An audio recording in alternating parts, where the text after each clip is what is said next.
இந்த மாதிரி ஏரியாக்குள்ளலாம் நீங்கள் வந்து 25 தான் மூவ் பண்ணணும். 25 to 30, அதுக்கு மேலே போகக்கூடாது. இதில் வண்டி வந்து பாஸ் லைட் அமைச்சு கொடுத்துட்டு, ஸோ குறுக்கால ஒருத்தர் வந்திருக்காங்க, ஸ்லோவாக அப்படியே மூவ் பண்ணணும்.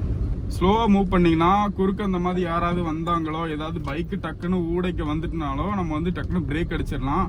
அதே இது நீங்கள் ஸ்பீடாக போனீங்கன்னா பிரேக் அடிக்க கஷ்டமாக இருக்கும், யார் மேலே இடிக்க வாய்ப்பு இருக்குது. நான் இதுக்கு அடுத்து வந்து நாகர்கோவில் போக போகிறேன். நாகர்கோவில் சிட்டிக்குள்ளே பயங்கர டிராஃபிக்காக இருக்கும். அங்கே எப்படி ட்ரைவ் பண்ணலான்ட்டு நீங்கள் ஒரு நல்ல எக்ஸ்பீரியன்ஸாக இருக்கும் இந்த வீடியோ பார்த்தீங்கன்னா. ஒரு ஹார்ன் அடிச்சுக்கோங்க.